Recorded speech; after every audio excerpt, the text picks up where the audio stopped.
گرامی، آج کی اس ویڈیو میں ہم آپ کو حضرت بلال بن رباح رضی اللہ تعالی عنہ کے بارے میں بتانے لگے ہیں کہ ان پر دشمنان اسلام کس طرح تشدد کرتے تھے، انہوں نے کون سے صحابی نے انہیں وہاں سے آزاد کروایا اور پھر رسول اللہ صلی اللہ علیہ وسلم کی خدمت میں پیش کر دیا، اور پھر رسول اللہ نے انہیں آزاد کیا یا اپنا غلام رکھ لیا، اور رسول اللہ صلی اللہ علیہ وآلہ وسلم کی وفات کے بعد حضرت بلال حبشی کہاں چلے گئے۔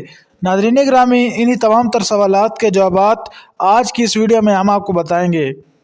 حضرت بلال ایک جلیل القدر صحابی اور نبی کریم کا ایک خصوصی خادم تھے۔ حبشہ کے رہنے والے، اس لیے آپ کو بلال حبشی بھی کہا جاتا ہے۔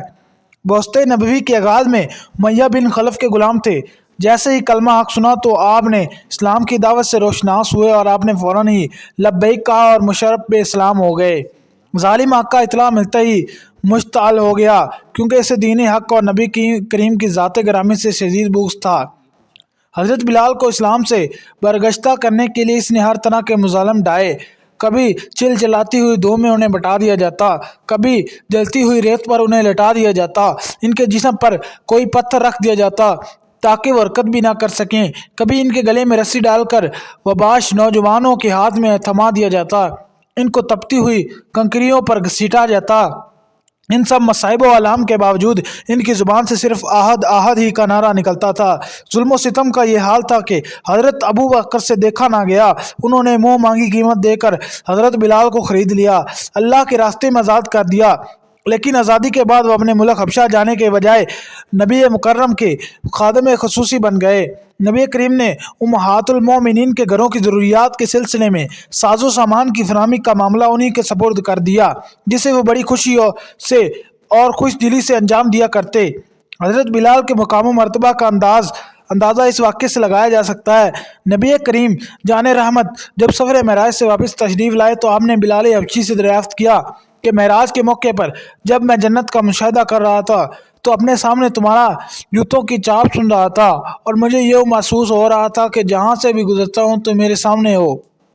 آخر تمہارے پاس ایسا کون سا احسن عمل ہے کہ اور خیر کون سا ہے؟ حضرت بلال نے جواب دیا، وہی عمل کرتا ہوں جن کا اللہ نے حکم دیا۔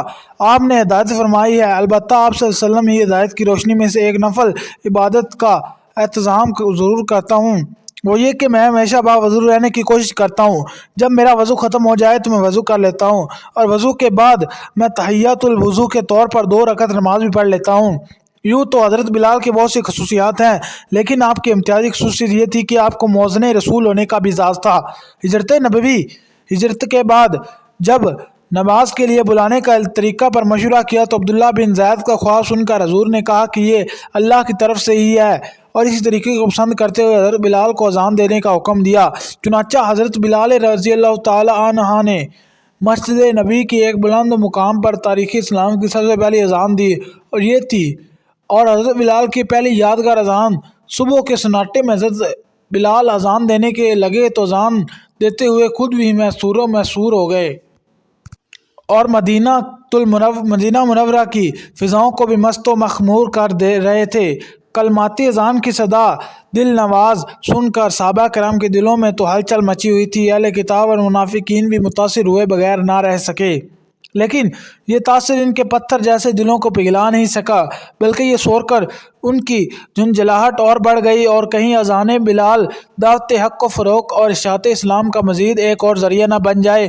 ان کا یہ اندیشہ غلط بھی نہیں تھا، کیونکہ بعض سلیم الفطرت لوگ اذان سن کر حلقہ بگوش اسلام ہوئے بغیر نہیں رہ سکے۔ نبی کریم صلی اللہ علیہ وسلم 8 ہجری میں صحابہ کرام کا لشکر لے کر اپنے ساتھ لے کر اچانک مکہ مکرمہ پہنچے، اور کسی خون ریزی و قتل و غارت گیری کے بغیر مکہ فتح کر لیا۔ فتح مکہ کی کاروائی سے فارغ ہونے کے بعد نماز کا وقت ہوتے ہی آپ نے حضرت بلال کو طلب فرمایا۔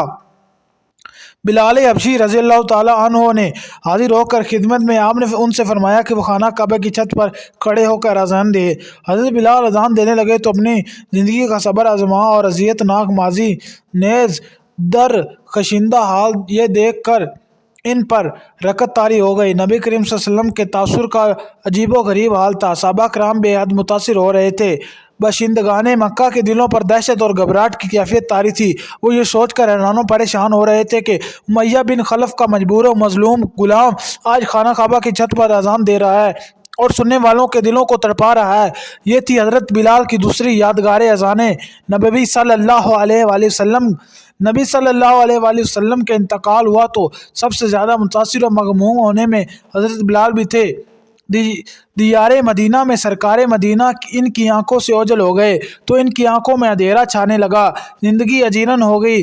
انہیں یوں محسوس ہو رہا تھا کہ مسجد نبوی کی در و دیوار سوگور ہیں اور مدینہ النبی کی گلیوں میں رونق باقی نہیں رہی، ہر طرف اداسی چھائی ہوئی ہے۔ مدینہ منورہ میں کہیں بھی ان کا دل بے قرار بے سکون رہتا، جہاں بھی جاتے ان کو سکون نہ ملتا، نہ گھر میں کوئی تسلی کا سامان نظر آتا، نہ باہر اطمینان حاصل ہو رہا۔ محبوب کی جدائی کا زخم اس قدر گہرا کہ وہ کسی بھی طرح مندمل نہیں ہو رہا تھا۔ اس طرح مسلسل تنگ آ کر حضرت بلال نے آخر یہ فیصلہ کیا وہ کچھ عرصہ کے لیے مدینہ منورہ سے باہر چلے جائیں۔ مدینہ منورہ کی یاد اپنے پہلوؤں میں لیے ہوئے دمشق پہنچ کر ٹھہر گئے تو لیکن ان کے تصور میں مدینہ ہی مدینہ تھا۔ سرکار مدینہ کو یاد کر کر ان کا سینہ شک ہوا جا رہا تھا۔ دمشق میں رہتے ہوئے بھی ابھی تھوڑا عرصہ گزرا کہ ایک شب خواب میں نبی کریم کی زیادت نصیب ہوئی۔ آقائے نامدار صلی اللہ علیہ وآلہ وسلم ان سے فرما رہے تھے کہ بلال، ہم کو چھوڑ کر تم جہاں چلے آئے، کیا ہم سے ناراض ہو گئے؟ بیدار ہو کر فوراً دمشق سے مدینہ کی طرف روانہ ہوئے۔ باشندگان مدینہ کو حضرت بلال کی واپسی کا حال معلوم ہوا تو سب نے بڑے خلوص و محبت کے ساتھ ان کا استقبال کیا۔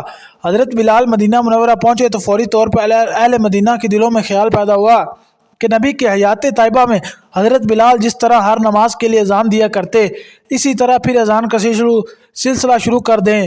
لیکن بلال نے اذان دینا چھوڑ دی۔ لوگوں نے اذان کے لیے یاد دہانی کرائی تو بھی تیار نہ ہوئے اور معذرت کرتے رہے۔